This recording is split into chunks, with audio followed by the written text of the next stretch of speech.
ഇതു നിനക്കായി. ലോകം കേട്ടതിൽ വച്ച് ഏറ്റവും വലിയ സ്നേഹത്തിൻ്റെ വിപ്ലവമൊഴി.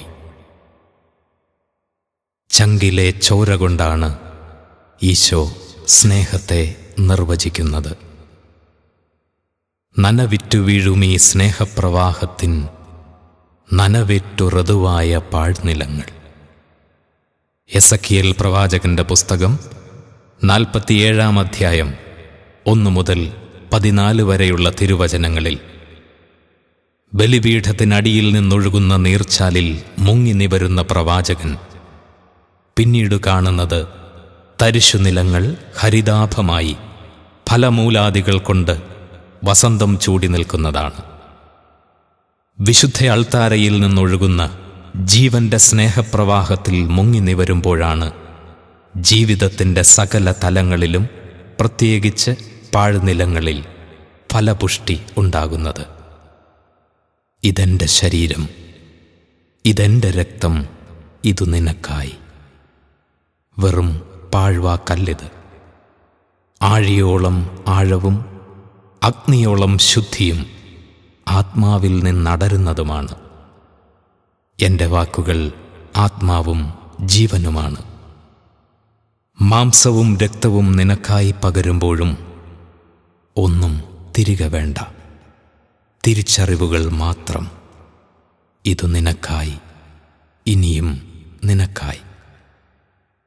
ദൈവവും മനുഷ്യനുമായ ഈശോ തൻ്റെ പീഡാനുഭവത്തിൻ്റെ ഏകാന്ത ദുഃഖത്തിൽ യാചിച്ചു, 1 മണിക്കൂറെങ്കിലും എന്നോടൊപ്പം ഉണർന്നിരിക്കില്ലേ? എന്നാൽ മരണത്തെ ജയിച്ചടക്കി ഉത്ഥാനത്തിൻ്റെ നിറശോഭയിൽ ഈശോ പറയുന്നു, ഇനി നിനക്ക് വേണ്ടി മിഴിപൂട്ടാതെ ഞാൻ കാവലുണ്ട്, നിന്റെ ശാന്തമായ ഉറക്കത്തിനു വേണ്ടി. കുർബാനാനുഭവത്തിൻ്റെ കാതൽ. യോഹന്നാന്റെ സുവിശേഷം 5-ാം അധ്യായം.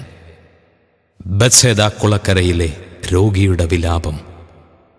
നിന്റെ ജീവിതത്തിൻ്റെ കുളക്കരയിൽ രോഗശമനത്തിനായി വെള്ളത്തിലേക്കിറക്കാൻ ആരുമില്ലെന്ന തേങ്ങൽ ഇനി ഉയരാൻ പാടില്ല. കുർബാനയിലൂടെ ഈശോ നദിയായി നിന്നിലേക്കൊഴുകിച്ചേരുന്നു. ഉൽപ്പത്തി പുസ്തകം 22-ാം അധ്യായം. പിതാവായ അബ്രാഹത്തോട് മോറിയായുടെ നെറുകയിൽ വച്ച് മകൻ ഇസഹാക്കിൻ്റെ ചോദ്യം, ബലിമൃഗമെവിടെ? വിശുദ്ധ കുർബാനയിൽ ഈശോ തന്നെ ബലിയർപ്പിച്ചുകൊണ്ട് സകലർക്കും വേണ്ടി മോചനദ്രവ്യമായി തീർന്നു. പകരങ്ങളില്ലാത്ത സാമ്യമകന്ന സ്നേഹബലി. കാളക്കിടാങ്ങളോ ചെങ്ങാലിയോ പ്രാവിൻ കുഞ്ഞോ എന്തിനേറെ ഒരു ഉറുമ്പ് പോലും പൊലിയാതിരിക്കാൻ സ്വയം ബലിയർപ്പിച്ചവൻ്റെ കുർബാന സാക്ഷ്യം. അപ്പം കൊണ്ട് സകലതും അടയാളപ്പെടുത്തിയിട്ട് കൽപ്പാന്തകാലത്തോളം കാൽവരിയിലൊഴുകുന്ന സ്നേഹപ്രവാഹം. വെയിലേറ്റു വാടേണ്ട, വഴിയിൽ തളരുകയും വേണ്ട. രാജാക്കന്മാരുടെ 1-ാം പുസ്തകം 19-ാം അധ്യായം. ജീവിതഭാരത്തിൻ്റെ ചൂടേറ്റു വാടി വഴിയിൽ തളർന്നു വീഴുന്ന ഏലിയാ പ്രവാചകന് മുൻപിൽ ചുടുകല്ലിൽ ചുട്ടെടുത്ത ചൂടപ്പം നൽകിയിട്ട് ദൈവം പറഞ്ഞു, പ്രവാചക, എടുത്തു ഭക്ഷിക്കുക, യാത്ര ക്ലേശകരമാകാതിരിക്കട്ടെ. ജീവിതയാത്ര ക്ലേശകരമാണെങ്കിൽ അൾത്താരയാകുന്ന സ്നേഹത്തിൻ്റെ കനൽ ചൂടിൽ വെന്ത് പാകം ചെയ്ത ആവിയാറാത്ത അപ്പം ഭക്ഷിക്കാത്തതാണ് അതിന് കാരണമെന്ന് ഇനി എന്നാണ് നമ്മൾ തിരിച്ചറിയുക?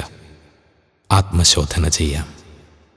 ഇത്രയേറെ സ്നേഹിച്ചിട്ടും എന്തേ എനിക്കിത് മനസ്സിലാവാത്തത്?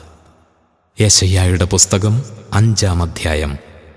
ഇസ്രായേലാകുന്ന മുന്തിരിച്ചെടിക്ക് വേണ്ടി നിലമുഴുത് ജലപാനം നൽകി വേലികെട്ടി ചോരയും നീരും നൽകിയിട്ടും അതിൻ്റെ ചില്ലയിൽ കാട്ടുമുന്തിരികൾ ഉണ്ടായതെങ്ങനെ? ഉത്തരം കിട്ടാത്ത ചോദ്യങ്ങളായി കുമ്പസാരങ്ങളിൽ വെന്തുനീറിക്കൊണ്ടിരിക്കുന്നു. തിരിച്ചറിവുകൾ നഷ്ടപ്പെടുന്നിടം ഫലരഹിതമായിരിക്കും.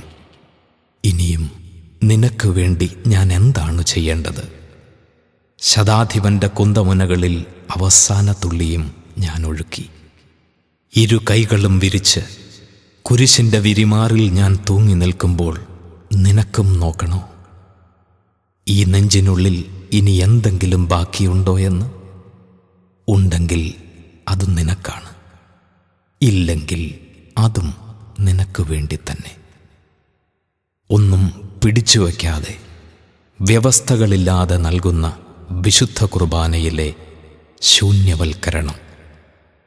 ആണിമുനകൾ കളക്കാവുന്നതല്ല എൻ്റെ സ്നേഹം, മുള്ളുമുടികൾക്ക് ഉടക്കാവുന്നതുമല്ല.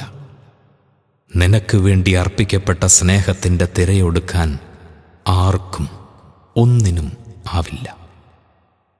വെറും ഒരോർമ്മയ്ക്ക് വേണ്ടിയല്ല ഞാനിത് ചെയ്തത്, നിന്നിലാഴമായി നിറഞ്ഞ് ഓളമായി ഒഴുകാൻ. ഒരു നേരമല്ല, ഒരായുസ്സു മുഴുവൻ. വിശുദ്ധ ലൂക്കായുടെ സുവിശേഷം 22-ാം അധ്യായം. വിവാഹവസ്ത്രം ധരിക്കാതെ വിരുന്നിനു വന്നവനെ പുറത്താക്കുന്നു. വിശുദ്ധ കുർബാനയാകുന്ന ഈ സ്നേഹമഹാവിരുന്നിൽ നിന്റെ ബാഹ്യവസ്ത്രത്തേക്കാൾ ഹൃദയമണിയുന്ന തിരിച്ചറിവിൻ്റെ ഉടയാടയാണ് ആവശ്യം.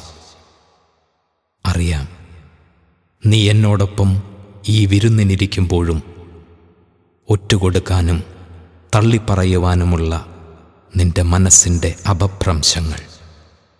എങ്കിലും ക്ഷോഭിക്കുന്നില്ല, കാരണം തിരികെ ഞാനൊന്നും പ്രതീക്ഷിക്കുന്നില്ല. തിരികെ വേണ്ടൊന്നും തിരിച്ചറിവുകളല്ലാതെ. അനന്തരം കരങ്ങളിൽ അപ്പമെടുത്ത് സ്വർഗത്തിലേക്ക്, ആരാധ്യനായ പിതാവിൻ്റെ പക്കലേക്ക് കണ്ണുകൾ ഉയർത്തി വാഴ്ത്തി വിഭജിച്ച് അവർക്ക് നൽകിക്കൊണ്ട് അരുൾ ചെയ്തു, ഇത് നിനക്കായി, വാങ്ങിക്കഴിക്കുക. കോഴി കൂവും മുമ്പ് തള്ളിപ്പറയുവാൻ നിന്റെ നാവിന് ബലം വേണ്ടേ? രാത്രി വീഴും മുമ്പ് നീ തീരുമാനിച്ച രക്തചുംബനത്തിനും വേണ്ടേ ബലം? ഒറ്റുകൊടുക്കാനും തള്ളിപ്പറയുവാനും നീ പോകും മുൻപ് നിന്റെ കാലുകൾ ഞാനൊന്ന് കഴുകിക്കോട്ടെ. ആ പാദങ്ങൾ പോകുന്ന വഴിക്കെങ്ങും തട്ടാതിരിക്കാൻ. ദൈവമേ, പച്ചയായ എന്നെ മനസ്സിലാക്കാനാണല്ലോ ദൈവസമാനതകളുടെ മേലങ്കി മാറ്റി കച്ചയണിഞ്ഞ് കാലുകഴുകുന്നത്. എൻ്റെ വഴികളിൽ ഇന്നും ദുഃഖമുണ്ട്, വാക്കിൽ തർക്കങ്ങളും. ലൂക്കാ സുവിശേഷം 24-ാം അധ്യായത്തിൽ എമ്മാവുസിലേക്ക് പോകുന്ന ശിഷ്യന്മാരെ പോലെ. ആഗ്രഹത്താൽ ആഗ്രഹിച്ച് എനിക്ക് വേണ്ടി നീ ഒരുക്കുന്ന വിശുദ്ധ കുർബാനയാകുന്ന സ്നേഹവിരുന്നിൻ്റെ സംതൃപ്തി അറിയാത്ത വിലാപവേഗങ്ങൾ. ഹൃദയം ജ്വലിപ്പിക്കുന്ന വചനവും മിഴി തുറപ്പിക്കുന്ന അപ്പവുമാണ് നേരായ ജീവിതപാതയെങ്കിൽ ഇനി വിശുദ്ധ കുർബാനയിൽ അല്ലാതെ മറ്റെന്തിലാണ് എൻ്റെ ജീവിതത്തിനർത്ഥം?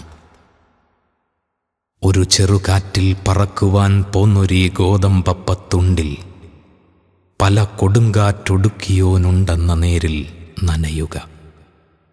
ചെറിയൊരു കാറ്റിൽ പറക്കാൻ മാത്രം ചെറുതായ വിശുദ്ധ കുർബാനയാകുന്ന ഈ ഗോതമ്പപ്പത്തുണ്ടിൽ പല കൊടുങ്കാറ്റുകൾ ഒടുക്കിയോനുണ്ടെന്ന തിരിച്ചറിവിൽ ഇനി എൻ്റെ ജീവിതത്തിൻ്റെ ചുവടുവയ്പ്പുകൾ